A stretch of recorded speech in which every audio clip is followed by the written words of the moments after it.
قرآن میں آسمانوں کو بدلنے کا ذکر ہے، اس کا کیا مطلب ہے؟ یوم تبدل الارض غیر الارض والسماوات، زمین بدل دی جائے گی، دوسری زمین ہوگی، اور آسمان بھی بدل جائیں گے۔ تو آسمان کے بدلنے کا کیا ذکر ہے؟ اس کی تفسیر یہ ہے، زمین نیچی اونچی ہے، وَيَسْأَلُونَكَ عَنِ الْجِبَالِ فَقُلْ يَنسِفُهَا رَبِّي نَسْفًا فَيَذَرُهَا قَاعًا صَفْصَفًا لَا تَرَىٰ فِيهَا عِوَجًا وَلَا أَمْتًا۔ پہاڑوں کے بارے میں پوچھتے ہیں کہ جب قیامت آئے گی تو ان کا کیا حال ہوگا؟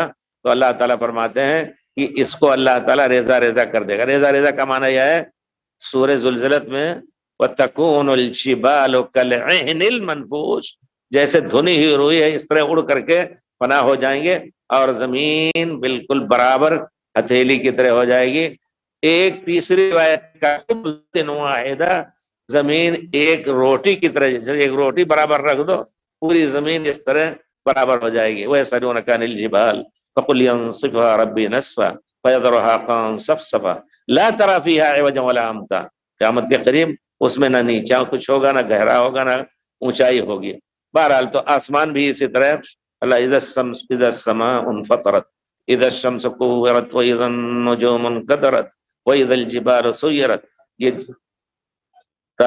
تارے جھڑ جائیں گے، سورج مٹ جائے گا، اور دوسرے اذا السماء انفطرت، جب آسمان پھٹ کر کے اور لاشے ہو جائے گا، اذا السماء انفطرت واذا الكواكب انتثرت واذا البحار فجرت، یہ پھٹ جائیں گی۔ یہ کیا نام ہے،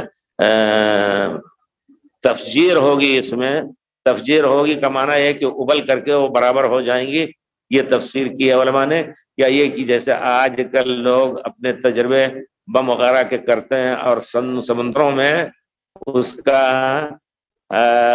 تجربہ کرتے ہیں، تو کہتے ہیں یہ سمندروں میں تجربہ، یہی قرآن میں اس کا بھی معنی شامل ہے، لیکن صحیح مسئلہ یہ ہے کہ وہاں ایسا ابل جائے گا سمندر کی زمین کے برابر، اگر گہرا ہے زمین کے برابر ہو جائے گا۔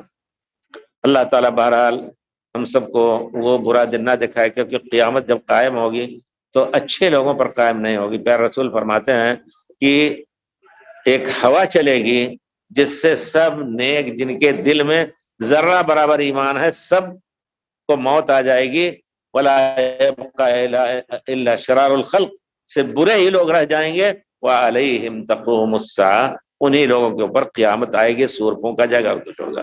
اللہ تعالیٰ بچائے۔